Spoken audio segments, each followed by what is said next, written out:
Hello guys, welcome in ऑर्डरेट YouTube channel. आज का मेरा वीडियो होने वाला है काफ़ी एक बेहतरीन टॉपिक के ऊपर, जो शायद आप सबको इंटरेस्टेड हो, सबको मज़ा भी है इस टॉपिक पे सुनने के लिए। आज का हम टॉपिक पे डिस्कस करेंगे, इतना क्रूड इतना गिर चुका है। मतलब दिसंबर में इसका रेट ऑलमोस्ट $70 का था, आज इसका रेट इतना नीचे हो चुका है कि इसको कोई खरीदने को तैयार नहीं है। मतलब सामने से क्रूड ऑयल कंपनियां पैसे दे रही कि आप हमारे टैंक्स और हमारा क्रूड ऑयल लेके जाओ, सामने से वो पैसे दे रही, तभी हमें कल नेगेटिव में रेट्स इनके $40 तक जाते हुए नजर आए। अब इतना मार्केट गिर जाने के बाद सबके मन में एक ही क्वेश्चन आता कि भाई ईरान का क्या होगा। लाइक ईरान जो इतना क्रूड ऑयल मीन्स इतना क्रूड ऑयल बनाता है, सऊदी अरेबिया बनाता है, दुबई बनाता है, यूएस बनाता है, इन जैसे देशों का क्या हाल होगा। क्योंकि चलो यूएस और दुबई की अगर हम बात छोड़ दें, तो ईरान और सऊदी ऑलमोस्ट 95% उनका जो कंट्री का जो बिजनेस है वो सिर्फ क्रूड ऑयल पर डिपेंड है। अगर उनका बिजनेस इतना नीचे चल जाएगा तब वो कंट्री का हाल क्या होगा। मतलब तो हम ये सब आज की वीडियो में कवर करेंगे। पहली बात तो बात करेंगे क्रूड ऑयल इतना गिर गिरा। आप सबको पता है इसका रीज़न है कोरोना वायरस। पहला रीज़न है इसका कोरोना वायरस, दूसरा रीज़न है इसका नो डिमांड और हाई सप्लाई, और तीसरा रीज़न है इसका जो मार्केट में इतने हमें मंदी देखने को मिल रही है, डिमांड्स देखने को मिल रही है, जो लॉकडाउन की सिचुएशन हमें देखने को मिल रही है, उस वजह से आगे और भी आने वाले दिनों में भी हमें डिमांड की कमजोरी नज़र आ सकती है। ये सब रीज़न मिलाकर क्रूड ऑयल इतना हमें तेज़ी से गिरते हुए नज़र आ रहा है। अब क्रूड ऑयल इतना तेज़ी से गिर चुका है, तुम्हें अब कोई बिलीव नहीं कर सकता कि M6 में कल ₹1 में सेटल हुआ। अप्रैल मंथ का एक्सपायरी जो होती है क्रूड की, M6 में ₹1 पर सेटल हुई है आज। और अगर आप मे फ्यूचर की बात करेंगे तो 1200 तक रेट हमें आज जाते हुए नजर है। और क्रूड ऑयल जो WTI क्रूड है अभी ऑलमोस्ट $14-15 के आसपास चल रहा है। तो इतना नीचे गिरने के बाद आपने शायद कभी ज़िंदगी में सोचा नहीं होगा कि क्रूड ऑयल का रेट $70 से आज $5 में कल आ सकता था, कल निगेटिव में जा सकता है। ये बात शायद किसी ने नहीं सोची होंगी ज़िंदगी में, और कल एक्चुअली हुई है वो बात। तो देखिए, अब हमारा रीज़न निकल कर आती है कौन से शेयर में कौन सी इकोनॉमी को सबसे ज़्यादा असर होगा। देखिए, इंडिया को इसका असर बिल्कुल भी नहीं होगा। चाहे क्रूड ऑयल 0 हो जाए, क्रूड ऑयल 5 हो जाए, $5 हो जाए, या निगेटिव चले, इंडिया को इसका असर नहीं होगा। क्यों? क्योंकि इंडिया क्रूड ऑयल लेता है, बनाता नहीं है। जो बनाने वाली कंपनी है, जो बनाने वाली कंट्री है, उसको एक्चुअली लॉस होगा। जैसे अगर आप कुछ प्रोडक्ट बना रहे हो, ठीक है, अपने घर पर, और आपका प्रोडक्ट का कॉस्ट निकल कर आ रहा है कि भाई आपका जो कॉस्ट खर्चा आ रहा है उसमें जो आप इन्वेस्ट कर रहे हो प्रोडक्ट पे, वो आपको कम से कम $10 आपको इन्वेस्ट करना पड़ रहा है। और सामने से अगर आपको मार्केट में आप जा रहे हो तो आपको ₹10 का 10 जो आपको प्रोडक्ट का जो रेट है $10, उसको सामने से कोई $1 में भी खरीदने को तैयार नहीं, तो इन शॉर्ट लॉस आपको होगा, बायर्स को नहीं, सेलर्स को नहीं लॉस होगा। मीन्स इन शॉर्ट लॉस उस कंपनी होगा, उस कंट्री को होगा जो एक्चुअली क्रूड ऑयल बना रही है, मतलब क्रूड ऑयल जो सप्लाई, क्रूड ऑयल जो एक्सपोर्ट कर रही है, इन शॉर्ट उनको इतना लॉस होगा। हमारे जो इंडिया इंपोर्ट करता तो इतना प्रॉब्लम नहीं है। और अगर हम बात देखें आप क्रूड ऑयल की, तो जितना क्रूड ऑयल नीचे आ चुका है, अगर हम बात करें कि इकोनॉमी पे, इंडिया की इकोनॉमी पे क्या असर होगा, तो इंडिया की इकोनॉमी कम से कम इस वक्त ऑलमोस्ट 11 से 12 हज़ार का रेट चल रहा होगा निफ्टी का। अगर जैसे फॉर एग्जांपल आप मेरी बहन ध्यान से सुनिए, अगर आज कोरोना वायरस नहीं होता, आज डिमांड वैसी ही होती जो आज से 6 महीने पहले थी। हमारी इंडिया जो वही सब कुछ होता जो आज से 6 महीने पहले था। आज कुछ भी पैंडेमिक, कुछ भी कोरोना वायरस, कुछ भी कोविड-19 नहीं होता, तो आज अगर आज क्रूड का रेट $15 या $12 के आसपास होता, तो आज पेट्रोल का रेट भी नियर अबाउट ₹30 से ₹35 होता। और आज निफ्टी में हमें रोज़ 1 से 2% की अपसाइड देखने को मिल रही होती, क्योंकि उस वक्त हम उस प्रोडक्ट का कंजप्शन कर रहे हैं। हम कंजप्शन ही नहीं कर रहे, मीन्स हम उसका यूज़ ही नहीं कर पा रहे, क्योंकि हमें इसका इसलिए हमें फ़ायदा नहीं मिल पा रहा एक्चुअली, क्योंकि हमें जो डिमांड है, हमारे पास डिमांड ही नहीं, तो हम इतना सस्ते क्रूड ऑयल का लेके क्या करें।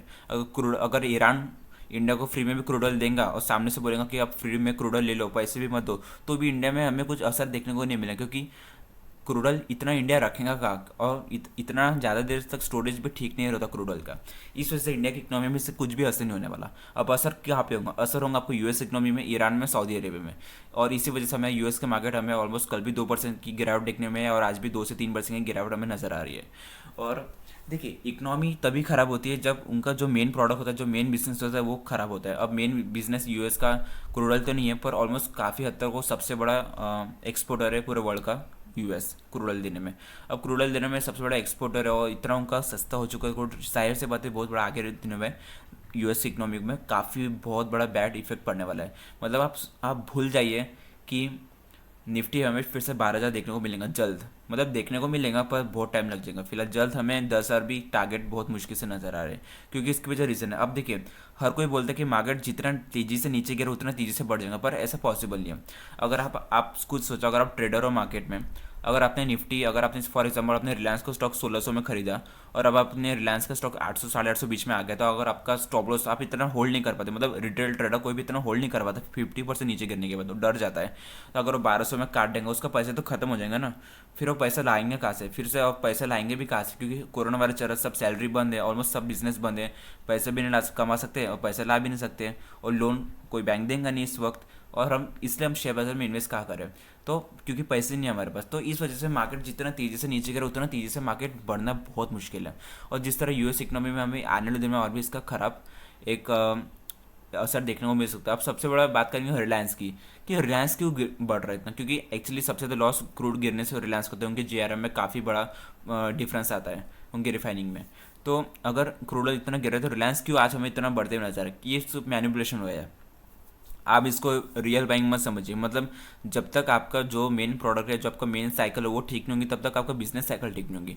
अब रिलायंस की मेन साइकिल है क्रूड, ठीक है, हम रिलायंस इंडस्ट्री की बात करें तो मेन साइकिल उनकी क्रूड है। अब क्रूड इतना नीचे आ रहा है, उनका बिजनेस लॉस में, और पहले उनके ऊपर 3 लाख करोड़ का डेप्ट है, ठीक है। फर्स्ट क्वेश्चन उनके ऊपर, फर्स्ट टॉपिक, उनके ऊपर 3 लाख करोड़ का डेप्ट है ना। सो इतना नीचे जा रहा है क्रूड ऑयल का रेट, जिस वजह से उनको रिफाइनिंग में, जीआरएम में काफ़ी बड़ा लॉस देखने को मिल सकता है। अब इतना नीचे जाने के बाद कोई भी स्टॉक ऊपर अगर आते तो उसको आप क्रिएट मैनिपुलेशन आप बोल सकते हैं, क्योंकि मैनिपुलेशन है। अब आज 1250 हमें स्टॉक जाता ही नजर आए, 1300 1350 तक स्टॉक जा सकता है, उसके बाद फिर से हमें 900 हज़ार के स्टॉक हमें आने वाले दिन में फिर से 900 हज़ार का लेवल रिलायंस में देखने को मिल सकता है। मतलब आज जो हमने रैली देखी रिलायंस पे, वो 1300 तक 1350 तक इन अ वर्स्ट सिनारियो एक्सटेंड हो सकती है, पर ओवरऑल इसका असर हमें आने वाले महीनों में कुछ देखने को मिलेगा, और रिलायंस का शेयर हमें आने वाले महीनों में 900 हज़ार जाते हुए नजर भी आ सकता है। तो फिलहाल हम आज हमने बात की कि किस तरह इसका इकोनॉमी पर डिपेंड होगा। इंडिया को इकोनॉमी को कुछ प्रॉब्लम नहीं होंगी, प्रॉब्लम होंगी रिलायंस जैसे शेयर्स को, क्योंकि रिलायंस को काफ़ी डेप्ट है और काफ़ी उनका बिजनेस काफ़ी प्रॉब्लम में आ सकता है। दूसरा हम बात करेंगे यूएस इकोनॉमी में काफ़ी बड़ा प्रॉब्लम देखने को मिल सकता है। बात करेंगे ईरान की, अब ईरान वेनेजुएला बनेगा नहीं, मतलब ईरान में हमें काफ़ी प्रॉब्लम देखने को मिलेंगी, पर ये बात देखने को मिलेंगी कि ईरान एक्चुअली कर क्या है, उन्होंने कितना स्टोरेज करके रखा है, कितना उनके पास पैसा है, कितना उनके पास डेप्ट है, ये सब क्वेश्चन बाद में उठता है। फिलहाल हम बात करेंगे क्रूड ऑयल की, कि अब क्रूड ऑयल में क्या किया जाए, इतने गिरने के बाद क्या हम बाय करें, बिल्कुल भी नहीं। जब तक ये पूरी स्टोरेज खत्म नहीं होगा तब तक आप बाय मत करो, और अभी भी काफ़ी करोड़ों से स्टोरेज पड़ा है यूएस में। जब तक ये पूरा स्टोरेज बिकेगा नहीं, जब तक ये स्टोरेज पूरा खत्म नहीं होगा, जब तक थोड़ी बहुत डिमांड आएंगी नहीं, तब तक हमें क्रूड ऑयल का एक ऊपर जाते हुए लेवल नहीं दिखेंगे। ऑलमोस्ट 2 करोड़ बैरल आप कह सकते हैं स्टोरेज पड़ा है यूएस में, और जिसको खरीदने वाला $2 वाला भी $2 में भी सामने नहीं आ रहा। तो आप सोच सकते हैं कितनी वर्स्ट सिचुएशन चल रही है। जब तक उनका पूरा स्टोरेज खत्म नहीं होगा, जब तक एक थोड़ी छोटी सी हमें डिमांड देखने को नहीं मिलेंगी, तब तक हमें इसी तरह मार्केट में फॉल क्रूड ऑयल का दिखता रहेगा। तो आई होप आपको हमारा आज का वीडियो पसंद आया हो। अगर आपने हमारा वीडियो चैनल सब्सक्राइब नहीं किया तो इस वक्त हमारा चैनल सब्सक्राइब कर लीजिए art keep like share and subscribe, और इस वीडियो को सबके साथ शेयर कीजिए ताकि सबको पता चले कि क्रूड ऑयल गिरने से किसको किसको क्या असर होने वाला है और इसका इम्पैक्ट क्या होने वाला है आने वाले दिनों में। Thank you for watching art keep like share and subscribe. Thank you.